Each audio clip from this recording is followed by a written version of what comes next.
हाँ भाई, नमस्कार सभी को। स्वागत आप सभी का पीजी फाउंडेशन क्लासेज के ऑनलाइन डिजिटल प्लेटफॉर्म पर। अपना जो लास्ट प्रीवियस लेक्चर था उसमें अपन सेंट्रल फोर्स के अंदर एक पार्टिकल की मोशन को डिस्क्राइब करने वाला सिस्टम पढ़ रहे थे, ठीक है। अपन ने एनर्जी कंजर्वेशन देखा कि और केंद्रीय बलों के अंदर कण समतल में गति करता है, एनर्जी कंजर्व रहती है, जे मोमेंटम, एंगुलर मोमेंटम क्या होता है, कंजर्व होता है। और एक केप्लर्स का नियम भी देखा था कि उसकी क्षेत्रीय चाल डी अपॉन डी टी क्या होती है, कॉन्स्टेंट होती है ना। और इक्वेशन ऑफ मोशन भी निकाले थे, ठीक है ना।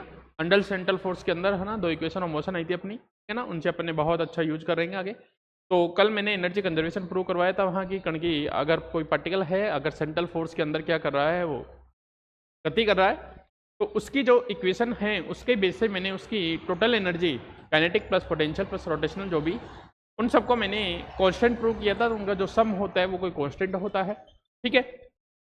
उसी में कंटिन्यू करते हुए आज अपन बात करेंगे, ठीक है, पथ के समीकरण की बात करते हैं कि अगर कोई पार्टिकल है वो सेंट्रल फोर्सों के अंदर क्या कर रहा है, गति कर रहा है, तो उसका पथ का समीकरण कैसा होगा वो देखना है अपन को, ठीक है भाई। तो नेक्स्ट चलते हैं। आज अपन लिखो हेडिंग भाई, केंद्रीय बलों के अंतर्गत कण के पथ का समीकरण, ठीक है भाई।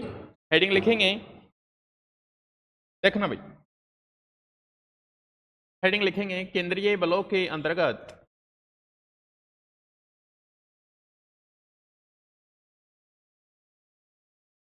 केंद्रीय बलों के अंतर्गत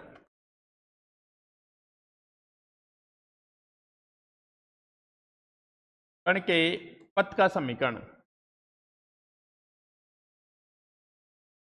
केंद्रीय बलों के अंतर्गत कण के पथ का समीकरण, ठीक है भाई। अपन को पाथ ट्रेजेक्टरी बोलते हो जिसको आप, है ना। पथ के समीकरण देखना है कि उसका पथ किस टाइप से होगा, कैसे होगा, उस चीज को देखना है, ठीक है भाई। तो अपन वही चीज लेके चलते हैं। पार्टिकल का मास m मान लेते हैं और उसकी इक्वेशन ऑफ मोशन लिखते हैं। माना कण का द्रव्यमान, माना कण का द्रव्यमान स्मॉल m है, तब केंद्रीय बलों के अंतर्गत, तब केंद्रीय बलों के अंतर्गत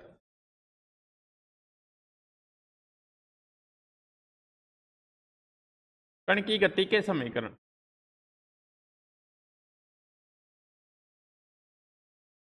केंद्रीय बलों के अंतर्गत कण की गति के समीकरण, कल अपन ने दो समीकरण देखे थे, भी लिखता हूं मैं यहाँ से m, और ऐसे थे क्या भाई, डी टू आर अपन कितना, डी टी स्क्वायर माइनस कितना r, और डी थीटा अपन कितना, डी टी का स्क्वायर, ठीक है भाई। इक्वल टू कितना आया था, एफ आर आया था, इक्वल टू एफ आर। इसको कोई नंबर एक लिखा। एक इक्वेशन ऑफ सेकेंड वाला ऐसा था अपने पास 2, यहाँ कितना D R upon D t, और ये था कितना भाई, d theta upon D t, plus r था कि इसके साथ भी r d two theta upon कितना, D T square, d two theta upon कितना, D T square, equal to कितना 0। ये नंबर 2। इस टाइप्स की अपनी दो इक्वेशंस थी भाई, इस टाइप्स के अपन ने, जो मैंने इनको प्रूव करवाया था आपके लिए, ठीक है ना। कि वो जो टॉपिक पढ़ा था कि केंद्रीय बलों के अंतर्गत गति के समीकरण, तो इन दोनों समीकरण को मैंने आपको निकाल के बताया था। ये अपने पास दो समीकरण है भाई, ये अपने पास कौन से समीकरण है, दो समीकरण है, ठीक है भाई। अब देखो, जब मैंने एनर्जी प्रूव किया था इस वाले समीकरण का यूज किया था, और अभी मैं क्या निकालूंगा, केंद्रीय बलों के पथ का समीकरण। तो पथ के समीकरण के लिए मैं क्या करता हूँ, समीकरण एक से यूज करता हूँ। तो देखना भाई, समीकरण एक से, समीकरण एक का यूज कर रहा हूँ, समीकरण एक से। समीकरण एक क्या है, ये अपना समीकरण है, तो मैं m को क्या कर देता हूँ, अंदर मल्टीप्लाई कर देता हूँ। यहाँ बनेगा m, यहाँ बनेगा कितना भाई,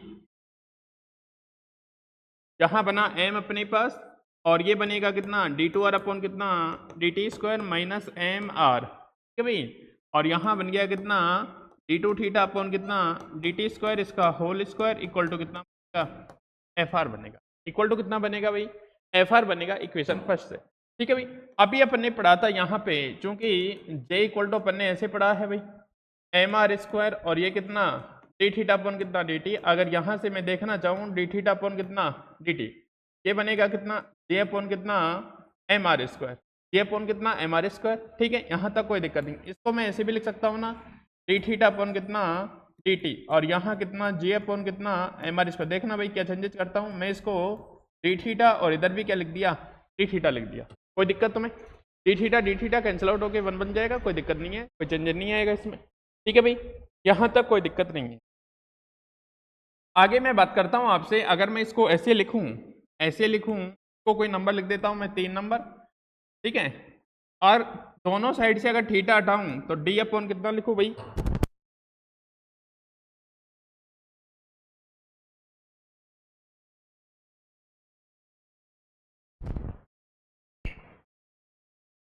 देखेंगे भाई, ठीक है। अगर इधर से भी थीटा हटाऊं तो डी अपॉन डी टी जो ऑपरेटर टाइप का है अवकल संकारक, उसका मान आ जाएगा जे अपॉन कितना एम आर स्क्वायर, और ये बनेगा टी अपॉन कितना डी थीटा। नंबर कितना बनेगा भाई 4। अगर मुझे दोनों तरफ आर ऑपरेट करूं तो ये बन जाएगा डी अपॉन कितना D R upon D T equal to कितना जे अपॉन कितना एम आर स्क्वायर, और ये बनेगा कितना D R upon D theta. ये नंबर कितना 5। कोई दिक्कत तुम्हें? कोई दिक्कत नहीं है। देखो भाई क्या चेंज किया उसको देखने वाली बात है। D theta upon D T मेरे पास ऐसे था, मैंने क्या किया इधर भी डी थीटा इधर भी क्या कर दिया डी थीटा, कोई चेंज नहीं आएगा, theta D theta cancel out होकर 1 बन जाएगा। इधर से इस थीटा को हटा दिया तो ये बना D upon D T operator की वैल्यू ये आएगी, और एक बार मैंने आर ऑपरेट किया इधर से तो R D R upon D T, तो ये D R upon D theta बन गया, ये वाली वैल्यू आई, ठीक है। इस इक्वेशन को देखना मैं फिर से, अब देखना भाई इस इक्वेशन को लेके क्या बनेगा अपने पास, मेरे पास कुछ ऐसा बनेगा। मैं इसको ऐसा लिख सकता हूं क्या, m D upon D t लिखा इसको, और इसको लिख दिया मैंने कितना D R upon D t, क्यों बनेगा तो d two are upon D T square, same बनेगा d two are upon D T square. इसको एज टी लिखा माइनस कितना एम आर, और ये लिख दिया कितना डी थीटा अपॉन कितना डी टी, इसका कितना भाई होल स्क्वायर, इसका कितना होल स्क्वायर, और ये किसके बराबर है एफ आर के बराबर है, ये एफ आर के बराबर है, ठीक है। अब इस इक्वेशन में इन सबसे मान रखता हूँ, ठीक है, समीकरण 6 बोल दिया।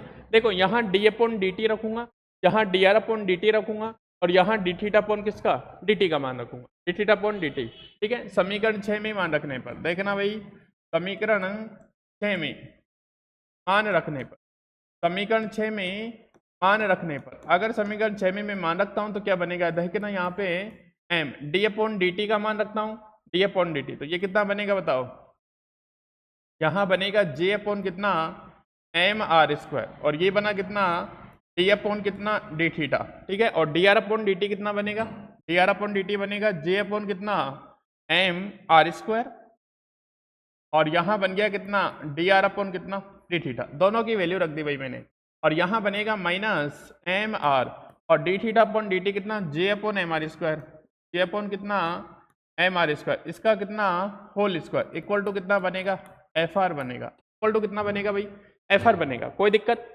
कोई दिक्कत नहीं है। देखो भाई यहाँ देखना एक बार, एक एम से एक एम कैंसिल आउट हो गया, बना कितना जे अपॉन कितना आर स्क्वायर, ठीक है, जे अपॉन आर स्क्वायर, यहाँ बना डी अपॉन कितना डी थीटा, और यहाँ बनेगा जे अपॉन कितना एम आर स्क्वायर, और यहाँ बनेगा डी आर अपॉन कितना डी थीटा, ठीक है। माइनस कितना बना इधर देखना भाई, यहाँ बनेगा J square M square R की पावर 4, तो एक एम स्क्वायर का एम बचेगा, और आर 4 में से एक आर गया तो आर क्यूब बनेगा, तो ये बनेगा कितना जे स्क्वायर अपॉन कितना एम आर क्यूब, और इक्वल टू कितना बनेगा एफ आर बनेगा, इक्वल टू कितना बनेगा एफ आर बनेगा।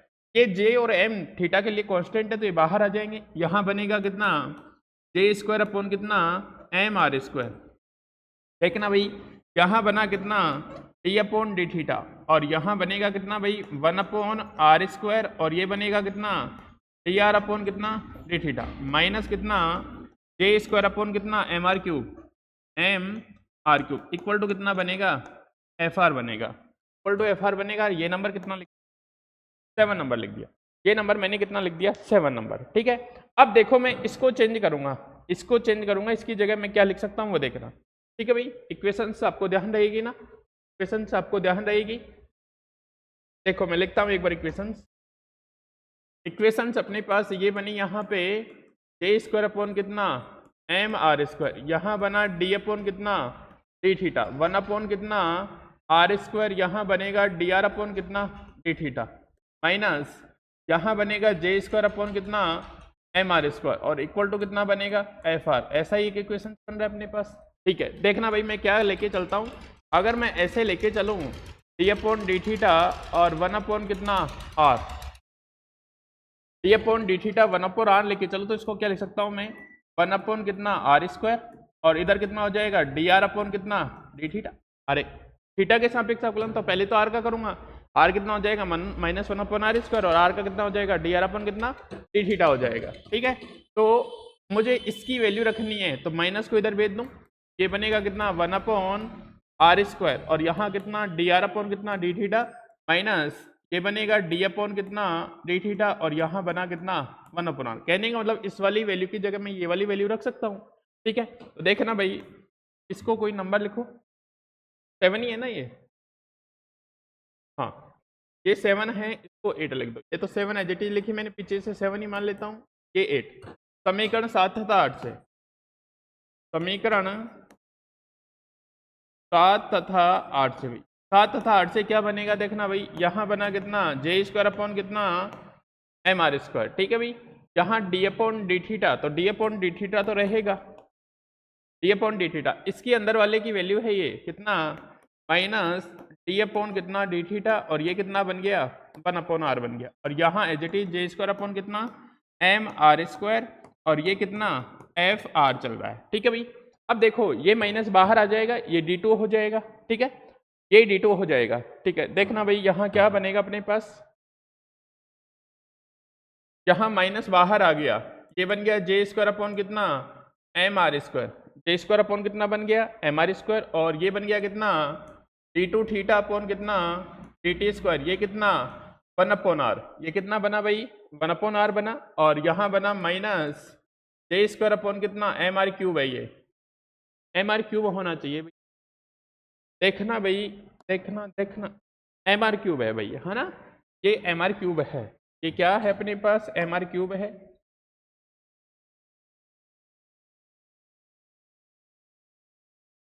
ये क्या है भाई mr³ है, ये अपने पास क्या है क्यूब और ये भी क्या है अपने पास क्यूब, तो यहाँ क्या बच जाएगा mr³ बच जाएगा और इक्वल टू कितना बनेगा, यहाँ से fr बनेगा, fr बनेगा, कोई दिक्कत नहीं आनी चाहिए, क्यूब है पीछे ना, दिखा दिया मैंने आपको।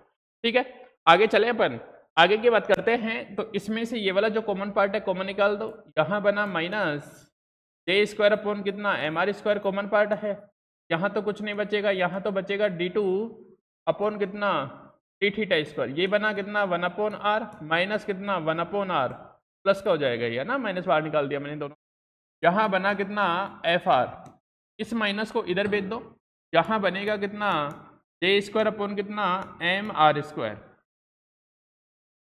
और यहाँ d2 अपॉन कितना d थीटा², ये कितना बना 1/r प्लस कितना 1/r इक्वल टू कितना बना -fr बना, -fr। ये नंबर कितने कोई 9 नंबर हो गया, ये नंबर कितना हो गया भाई 9 नंबर हो गया। अब देखो भाई ऐसा है अपने पास कि अपने पास जो पोटेंशियल एनर्जी होती है, एक बार देखना Q इक्वल टू कैसी होती है k Q1 Q2 अपॉन कितना r, मैं मान लेता हूँ यहाँ जो k Q1 Q2 है वो कोई कांस्टेंट है और वो इस टाइप से है कि उसकी वैल्यू कितनी 1 मान लेता हूँ, जो भी वैल्यू है जैसा भी है। ठीक है ना, अगर इसकी वैल्यू कितनी हो जाए 1 तो u क्या हो जाएगा, u इक्वल टू कितना हो जाएगा 1/r, u इक्वल टू कितना हो जाएगा 1/r। तो इस इक्वेशन में मैं u को कितना लिख सकता हूँ 1/r, मतलब ये हो जाएगा u² इक्वल टू कितना 1/r²।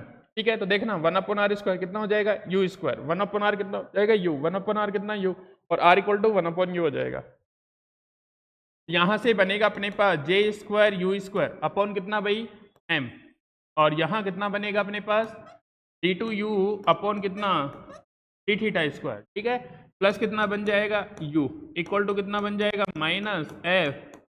-f1/u बन जाएगा, r क्या हो जाएगा 1/u हो जाएगा। तो ये इक्वेशन से निकल के आएगी अपने पास नंबर 10। ये जो समीकरण है वो केंद्रीय बलों के अंतर्गत क्या कहलाता है, पथ का समीकरण कहलाता है। ये समीकरण क्या कहलाता है अपना, केंद्रीय बलों के अंतर्गत पथ का समीकरण कहलाता है।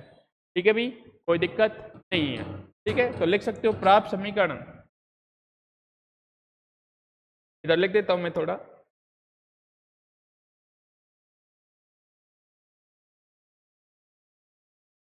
प्राप्त समीकरण 10, ध्यान रखना भाई इसे काम आएगा, ये भी j² u² upon m d2 upon d theta plus u और इक्वल टू कितना -f r की जगह 1/u रख दिया। ठीक है, हाँ, प्राप्त समीकरण 10 केंद्रीय बलों के अंतर्गत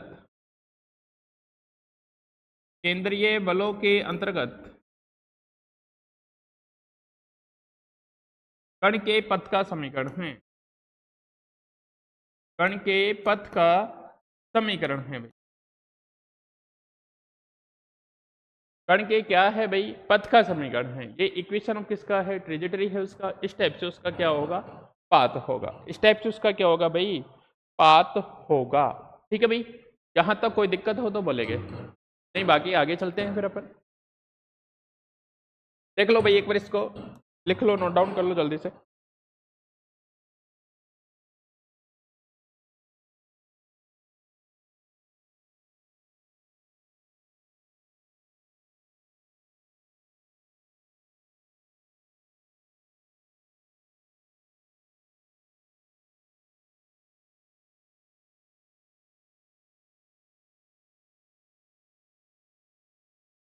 चले भाई, चलो तो आगे चलते हैं नेक्स्ट की तरफ। अब ये तो अपन ने सेंट्रल फोर्स की इक्वेशन देख ली है ना, पाथ का देख लिया। अब नेक्स्ट करते हैं अपन गुरुत्वीय न्यून क्रिया के अंदर। ये तो अपन ने स्पेशल केस ले लिया था कि पोटेंशियल एनर्जी ये है। अब गुरुत्वीय न्यून क्रिया क्या होती है, जहां गुरुत्वाकर्षण बल लगता है। तो फोर्स कैसे लिखेंगे वहां, minus G M one M two upon R square. Force की ग्रेविटेशनल फोर्स कितना होता है, factor equal to minus G M one M two upon कितना, आर स्क्वायर। तो अपन स्पेशल केस की बात करेंगे। अब गुरुत्वीय न्यून क्रिया, गुरुत्वीय न्यून क्रिया मतलब जहां गुरुत्वाकर्षण बल लगता है, और गुरुत्वाकर्षण बल भी कैसा है, केंद्रीय बल ही है। तो इक्वेशन ऑफ मोशन कैसी हो जाएगी पथ का, ये वाली समीकरण हो जाएगी। लेकिन वहां जो फोर्स होता है वो F equal to minus G M one M two upon किस टाइप का होता है, आर स्क्वायर टाइप का होता है। मैं वहां से इसमें चेंजेस कर दूंगा, तो उस टाइप का अपना इक्वेशंस आ जाएगा यहाँ पे। ठीक है, तो अपन चलते हैं आगे। आगे लिखेंगे हेडिंग भाई, गुरुत्वीय अन्योन क्रिया। अन्योन क्रिया मैंने लिखवा दी पहले है ना। गुरुत्वीय अन्योन क्रिया मतलब गुरुत्वाकर्षण बल के लिए, अन्योन क्रिया के लिए, क्रिया के लिए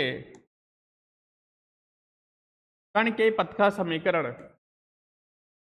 कण के पथ का समीकरण। गुरुत्वीय अन्योन क्रिया के लिए कण के पथ का समीकरण, कण के पथ का समीकरण। गुरुत्वीय अन्योन क्रिया के लिए कण के क्या, पथ का समीकरण देखना है। ठीक है, इक्वेशन ऑफ किसका, उसका पाथ देखना है कैसा आएगा गुरुत्वीय अन्योन क्रिया वाले केस में। ठीक है, अब थोड़ा सा देखना भाई, मैंने तुमको पीछे पढ़ाया है गुरुत्वाकर्षण वाला, जब सेंट्रल फोर्स पढ़ाया था। तो गुरुत्वाकर्षण फोर्स भी क्या होता है, एक सेंट्रल फोर्स ही होता है। तो उसके पथ का समीकरण तो ये हो जाएगा, लेकिन वहां फोर्स होता है जो F equal to minus G M one M two upon R square का होता है। तो यहाँ जो F आ रहा था उसमें चेंजेस वाला इक्वेशन आ जाएगा अपने पास। ठीक है, तो देखना भाई, माना गुरुत्वीय अन्योन क्रिया, गुरुत्वीय अन्योन क्रिया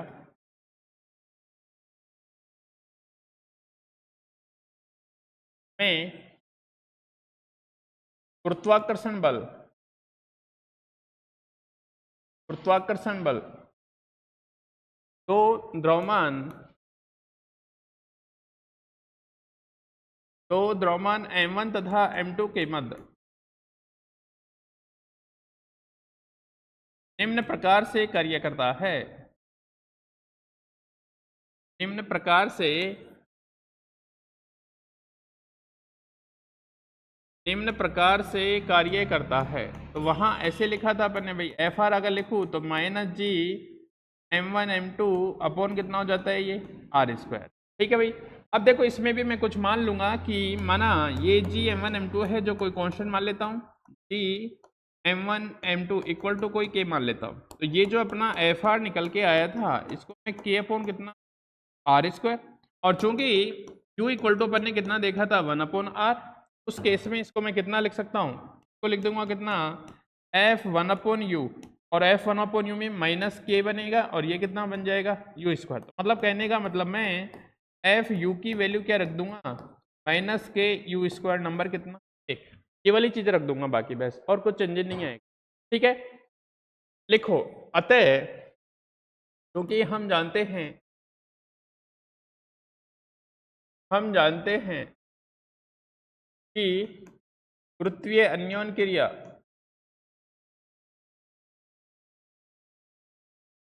गुरुत्वीय अन्योन क्रिया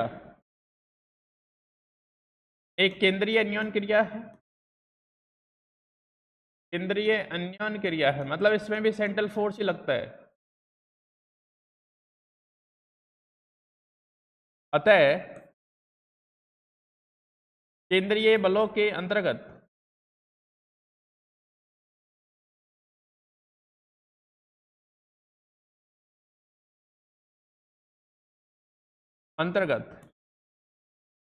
कण के पथ का समीकरण, कण के पथ का समीकरण क्या अभी जस्ट निकाला था अपन ने, कैसे निकाला बताओ?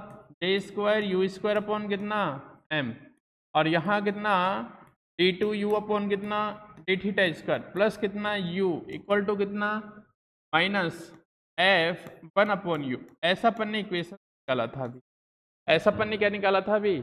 इक्वेशंस। क्यों? वो केंद्रीय बलों के लिए था। अब ये भी तो क्या है, अरे ग्रेविटेशनल फोर्स भी तो क्या है? सेंट्रल फोर्स ही, ठीक है। तो मतलब उसके लिए इक्वेशन ये होगा, लेकिन मुझे फोर्स के रूप में ये वाली वैल्यू रखनी पड़ेगी। चेंजेज आएगा, बाकी कोई चेंजेज नहीं आएगा। तो मैं देखता हूँ समीकरण 1 तथा 2 से भाई, समीकरण 1 तथा 2 से, समीकरण 1 तथा 2 से J square you square upon कितना एम, यहाँ बन जाएगा कितना डी टू यू अपॉन कितना डी थीटा स्क्वायर प्लस कितना यू इक्वल टू, इसकी जगह क्या रख दूँ? ये रख दूँ। तो ये माइनस माइनस क्या बन जाएगा? प्लस, और यहाँ हो जाएगा कितना के यू स्क्वायर हो जाएगा। बोलो यहाँ तक समझ में आया कि नहीं आया? यहाँ तक समझ में आया या नहीं आया? आपको आ गया समझ में? कोई दिक्कत नहीं है। अब देखो इसका इधर ट्रांसफर करता हूँ, इसका इधर ट्रांसफर किया मैंने, तो यहाँ बनेगा डी टू यू अपॉन कितना डी थीटा स्क्वायर प्लस कितना यू, और यहाँ बनेगा कितना के यू स्क्वायर। तो यहाँ कितना हो जाएगा? एम तो ऊपर मल्टीप्लाई हो जाएगा, और नीचे बनेगा कितना J square you square, you square से यू स्क्वायर कैंसिल आउट हो जाएगा। यहाँ बनेगा कितना एम के अपॉन कितना जे स्क्वायर, एम के अपॉन कितना जे स्क्वायर। इसको मैं नेक्स्ट फॉरवर्ड करता हूँ, देखना भाई ऐसा इस टाइप से बना अपने पास डी टू यू अपॉन कितना D theta square plus you, और यहाँ कितना बना भाई? यहाँ कितना था भाई? एम के अपॉन जे स्क्वायर था। यहाँ कितना था? एम के अपॉन कितना जे स्क्वायर। यहाँ बनेगा अपने पास कितना भाई? एम के अपॉन कितना जे स्क्वायर, ठीक है। इसको इधर लाके लिखा मैंने, यहाँ बना डी टू यू अपॉन कितना डी थीटा स्क्वायर प्लस कितना यू माइनस एम के अपॉन कितना जे स्क्वायर इक्वल टू कितना 0, इक्वल टू कितना 0। नंबर कितने इक्वेशंस का भाई? नंबर इक्वेशंस 1 2 3, तीसरा इक्वेशंस है। अब सुनो भाई, ये जो इक्वेशंस है इसको ही प्रॉब्लम्स है, इसको अपन को सॉर्ट आउट करना है कि इसका सॉल्यूशन वगैरह क्या होगा, कैसी चीजें होगी, तब जाके अपन को एक इक्वेशन मिलेगी, ठीक है। तो इसको सॉर्ट आउट करने के लिए अपन क्या करें? कुछ मानना पड़ेगा भाई अपन को। इसको सॉर्ट आउट करने के अपन को कुछ मानना पड़ेगा, ठीक है। तो क्या मानते हैं बताओ? मैं इस वाली टर्म को कुछ मान लेता हूँ। तो देखो कैसे माना मैंने, माना इस वाली टर्म को मैंने कितना मान लिया? u माइनस कितना एम के अपॉन कितना जे स्क्वायर। इसको कोई साइन बोल देता हूँ, कोई फंक्शन है ना, कोई कुछ भी मान सकते हो, आपके साथ करनी है, ठीक है। मैंने क्या किया? दोनों और थीटा के सापेक्ष अवकलन से, दोनों और थीटा के सापेक्ष अवकलन से भाई, मैंने दोनों और थीटा के सापेक्ष क्या किया बताओ? अवकलन किया। दोनों और थीटा के सापेक्ष अवकलन, ये बना कितना डी यू अपॉन कितना डी थीटा, ये तो कांस्टेंट है। यहाँ कितना बन गया D sine upon D theta, और यहाँ बना डी टू यू अपॉन कितना डी थीटा स्क्वायर, यही बना कितना डी टू साइन अपॉन कितना डी थीटा स्क्वायर, ठीक है। मतलब ये D two sine upon D theta की जगह ये रख सकता हूँ। ये नंबर कितना, इसको मैंने क्यों कितना माना? इसको कोई लिख देता हूँ 4, और ये नंबर कितना 5। देखो भाई 3 में मान में 4 और 5 है, इसकी जगह साइन लिख दूंगा, इसकी जगह क्या लिख दूंगा? ये लिख दूंगा, तो साइन में कन्वर्ट हो जाएगा, ये इसमें कन्वर्ट हो जाएगा। बोलो साइन में कन्वर्ट हो जाएगा, कंप्लीट का कंप्लीट, ठीक है। तो देखना भाई समीकरण 3 में मान रखने पर, समीकरण 3 में मान रखने पर, समीकरण 3 में मान रखने पर, जब मान रखा मैंने, यहाँ बना डी टू साइन अपॉन कितना डी थीटा स्क्वायर प्लस कितना, प्लस कितना भाई यहाँ पे साइन, प्लस कितना साइन इक्वल टू 0, और ये नंबर कितना। अब ये क्या हो गया? एक द्वितीय कोटि का रैखिक अवकल समीकरण है। द्वितीय कोटि का क्या है? रैखिक अवकल समीकरण है। तो इसका सॉल्यूशन कोस और साइन की फॉर्म में, ज्या और कोज्या की फॉर्म में, तो अपन कोई सॉल्यूशन मान लेंगे और फिर इसको सोल्व करेंगे अपन वहाँ से। ठीक है, कोई दिक्कत? एक बार इसको लिख लो, नोट डाउन कर लो।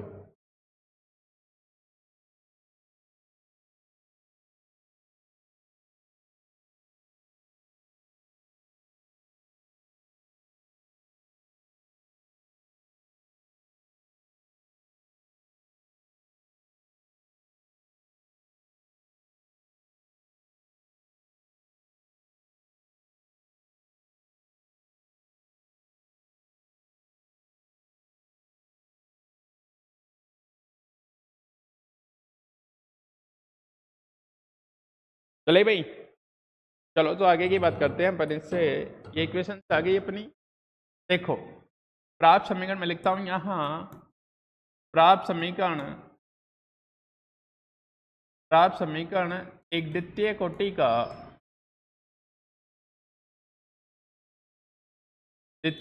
का रैखिक अवकल समीकरण है। द्वितीय कोटि का रैखिक अवकल समीकरण है। अतः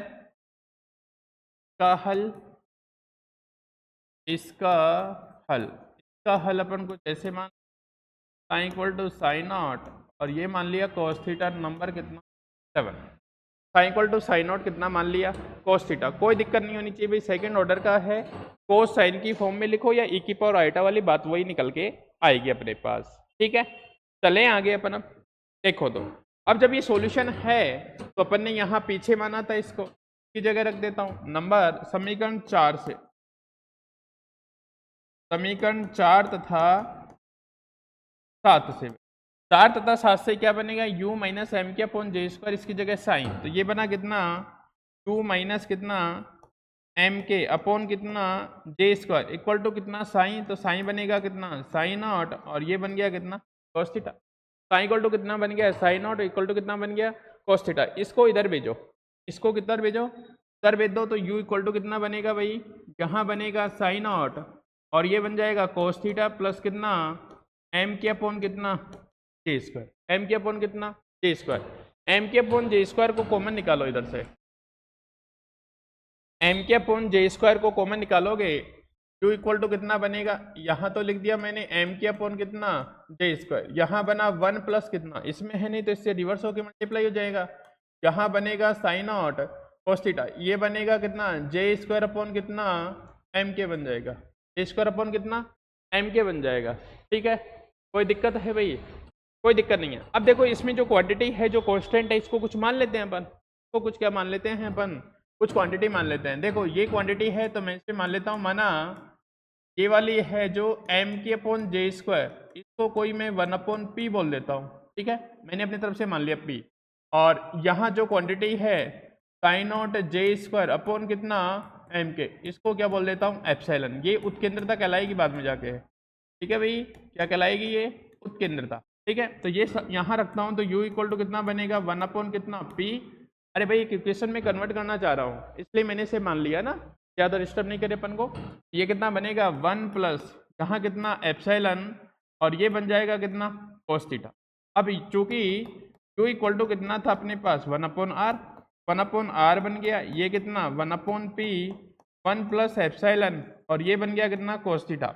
अपन को आर चाहिए, डिवाइड कर दूंगा। आर इक्वल टू कितना हो जाएगा P और 1 प्लस एप्सिलॉन, और ये कितना बन गया cos थीटा। ये समीकरण एक सांकव का समीकरण है भाई। ठीक है, इसका समीकरण सांकव का समीकरण नंबर 8 सांकव का समीकरण है। मतलब एक स्पेशल, जैसे तुम पढ़ते हो ना शंकु की इक्वेशंस है, बेलन का है, जो भी सारी चीजें अलग अलग टाइप से, ठीक है ना, उन सबकी इक्वेशंस होती हैं उस टाइप से। इनका जैसे सर्कल का इक्वेशन पढ़ते, लिप्स का पढ़ते हो, उस टाइप से। ठीक है, एक सांकव परिच्छेद होता है, और तुमने देखा हो, तुमने 11th क्लास में पढ़ा होगा इसको। ठीक है ना, 11th क्लास में पढ़ा होगा। तो आर इक्वल टू कितना p 1 प्लस एप्सिलॉन, p का मान अपन को पता है, एप्सिलॉन का मान अपना पता है। ठीक है, अब देखो भाई, अब इसमें अपन को मिनिमम मैक्सिमम जब थीटा, अब ये सारी वैल्यू किस पे डिपेंड करती है, थीटा पे। थीटा पे अगर थीटा क्या होगा मैक्सिमम, थीटा क्या हुआ मैक्सिमम, तो ये वैल्यू कैसे हो जाएगी मैक्सिमम, तो आर कैसा मिलेगा मिनिमम। थीटा कैसा हो गया मिनिमम, तो ये वैल्यू क्या हो जाएगी कम, तो आर कैसा मिलेगा अपन को मैक्सिमम मिलेगा। आर कैसा मिलेगा अपन को मैक्सिमम मिलेगा। ठीक है, तो मतलब थीटा इक्वल टू एक बार 0 रखेंगे, एक बार क्या रखेंगे पाई, तो एक बार क्या आ जाएगा आर मैक्सिमम आ जाएगा, एक बार क्या आ जाएगा आर मिनिमम। देखो भाई, लिखो इसको एक बार, है ना।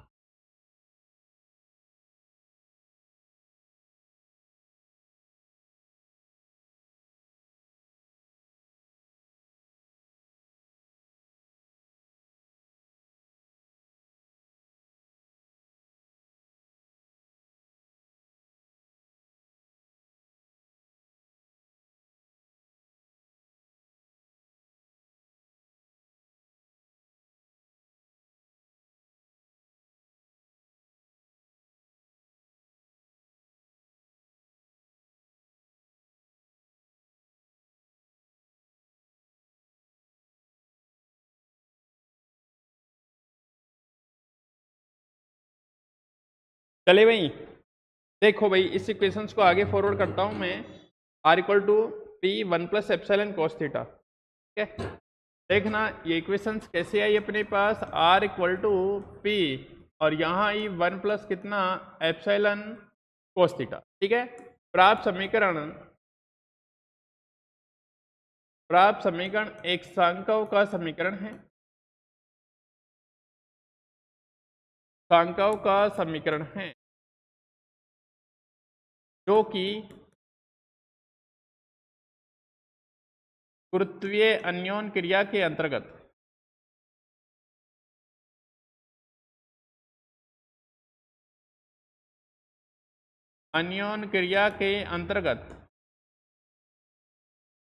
पथ का समीकरण है। गुरुत्वीय अन्योन क्रिया के अंतर्गत क्या है भाई, पथ का समीकरण है। अब देखो भाई, इसमें कुछ कंडीशन लेके चलता हूं। यदि कोस थीटा कैसा हो बताओ, मैक्सिमम, कोस थीटा मैक्सिमम होगा तो आर कैसा होगा, आर मिनिमम होगा, ठीक है। तो मैक्सिमम कब होता है, थीटा इक्वल टू 0 डिग्री पे। तो यहां से कोस 0 कितना बन जाता है, 1, ठीक है। तो देखना भाई, थीटा इक्वल टू कितना रखने पे 0, तो ये बनेगा आर मिनिमम, और यहाँ बन जाएगा पी 1 प्लस कितना बन जाएगा एप्सिलॉन। ये नंबर कितने बताओ, 9 नंबर। इसी प्रकार मैं रखता हूँ cos theta minimum. Cos theta minimum कब होगा भाई, कोस थीटा मिनिमम, और मिनिमम होगा तो आर इक्वल टू क्या मिलेगा, आर मैक्सिमम हो जाएगा। आर इक्वल टू क्या मिलेगा भाई, आर मैक्सिमम हो जाएगा। यहाँ आर इक्वल टू क्या मिलेगा मुझे, आर मैक्सिमम मिलेगा। और मिनिमम कब होता है, थीटा इक्वल टू पाई पे। कोस पाई का कितना हो जाएगा, कोस पाई बोले तो -1, तो ये कितना मिलेगा, आर मैक्सिमम मिलेगा। मैक्सिमम कितना हो जाएगा, पी और 1 माइनस कितना एप्सिलॉन। नंबर कितने, 10। नंबर कितने हो जाएंगे, 10 हो जाएंगे, ठीक है ना भाई। तो इस टाइप से अपनी इक्वेशंस आती हैं। अपना समीकरण तो आ ही गया, ये वाला समीकरण है, और अपन ने आर मिनिमम आर मैक्सिमम निकाल दी, अपने आगे काम आएगी यहाँ से, ठीक है भाई। इतना है अपना। अब इसके बाद अपन को जो अपन ने एप्सिलॉन माना था उसकी वैल्यू निकालनी है, ठीक है। एप्सिलॉन माना था उसकी वैल्यू अपन को क्या करनी है, फाइंड आउट करनी है, ठीक है। तो चलते हैं, लिखो हेडिंग, उत्केंद्रता का मान ज्ञात करना भाई। एप्सिलॉन को क्या बोलेंगे अपन, उत्केंद्रता बोलते हो, ठीक है। उत्केंद्रता, उत्केंद्रता एप्सिलॉन का मान ज्ञात करना। केंद्रता एप्सिलॉन का मान ज्ञात करना। अपन को एप्सिलॉन का मान निकालना है भाई।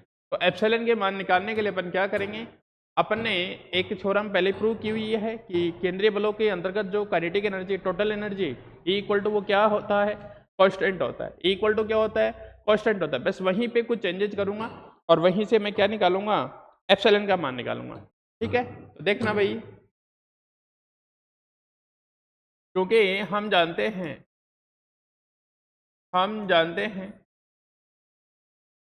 कि केंद्रीय बलों के अंतर्गत, केंद्रीय बलों के अंतर्गत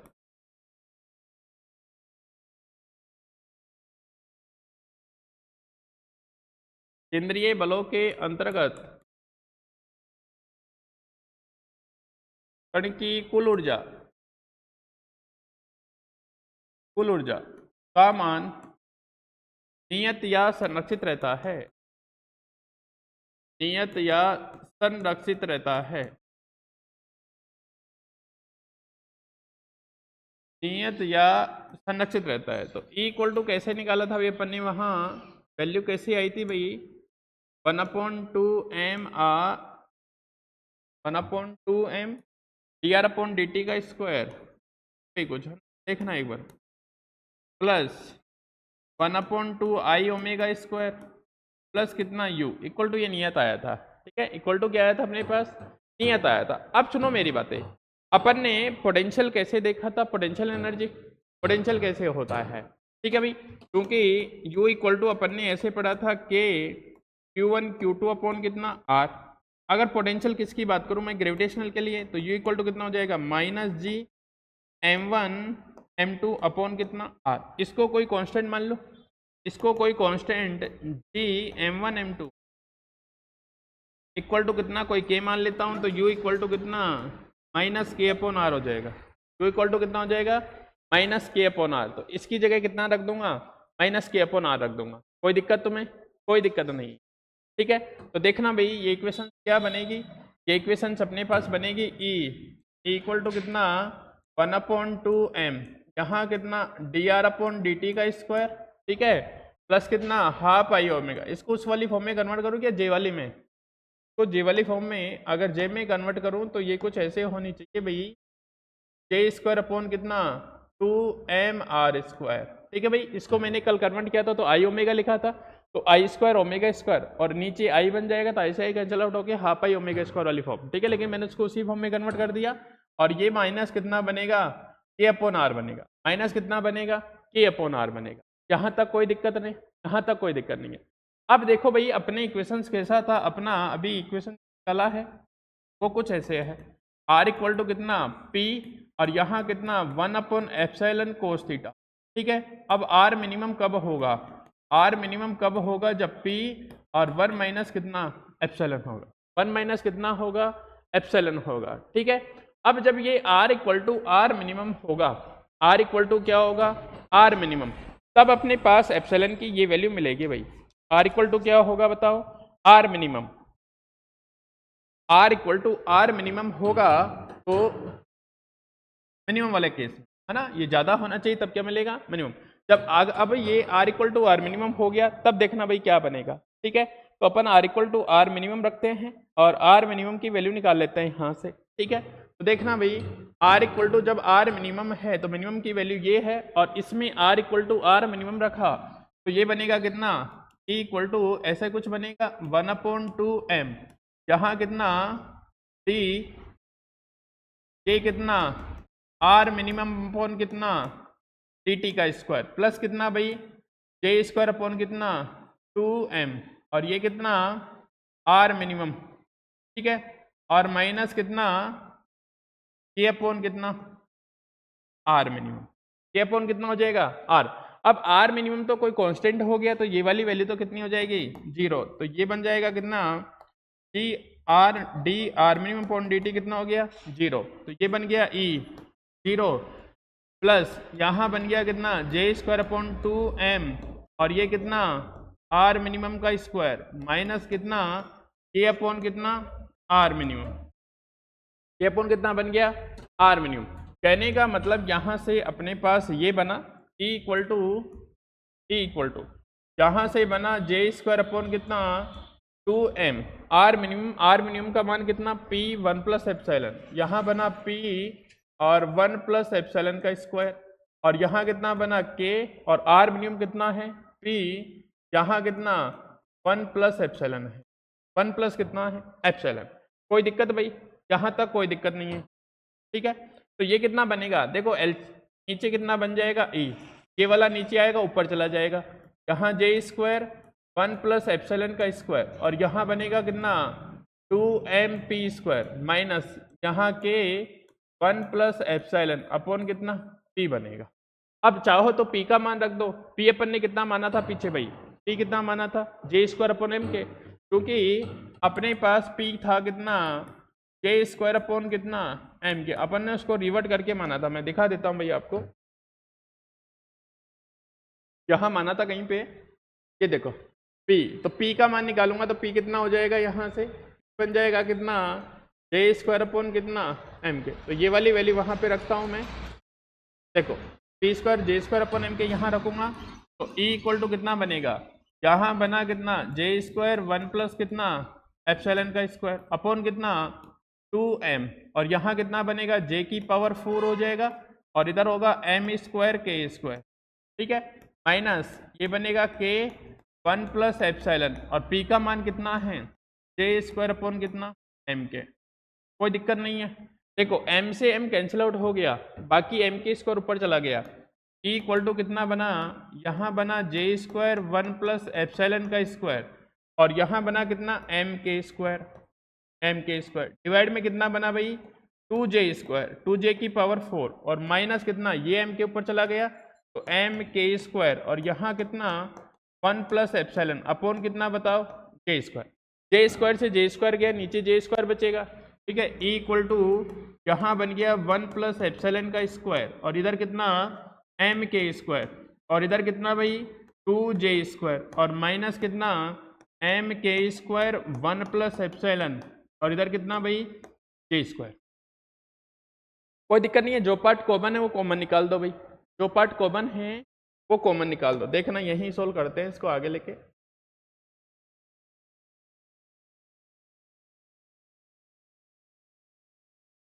देखो इसी को मैं यहीं सोल्व करता हूँ, यहाँ तक तो ये हो गया।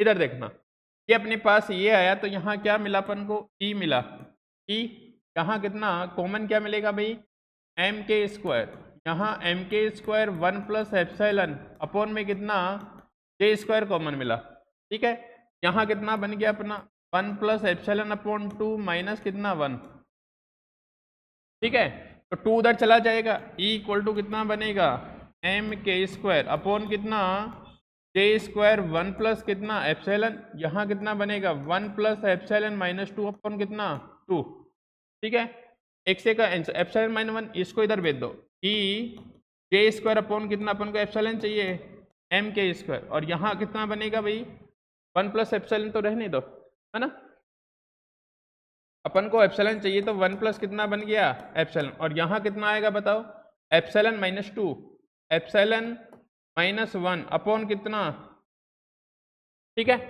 इसको क्या लिख सकता हूँ देखो एप्सिलॉन प्लस 1 एप्सिलॉन माइनस 1 2 इधर भेज दो, यहाँ बन गया 2e स्क्वायर अपॉन कितना m के स्क्वायर और इसको लिख सकता हूँ एप्सिलॉन माइनस 1, अरे epsilon plus 1 epsilon minus 1 a plus B a minus B a square minus कितना b square a square minus कितना b स्क्वायर, अपन को क्या चाहिए एप्सिलॉन चाहिए, इधर देखना भाई इसको अपन को क्या चाहिए एप्सिलॉन चाहिए तो यहाँ से एप्सिलॉन स्क्वायर यहाँ हो जाएगा 2e स्क्वायर अपॉन कितना है भाई यहाँ पे 2e स्क्वायर अपॉन कितना m के स्क्वायर, इधर कितना बनेगा प्लस का कितना 1 इधर वाला जाएगा तो एप्सिलॉन इक्वल टू कितना बन जाएगा अंडर रूट 2e स्क्वायर, ये e है भाई है ना 2e स्क्वायर अपॉन कितना m के स्क्वायर प्लस कितना 1, ये उसका आएगी, ये उसकी क्या आएगी भाई उत्केंद्रता आएगी। आई बात समझ में, ठीक है, तो इस प्रकार से अपन उत्केंद्रता निकालते हैं।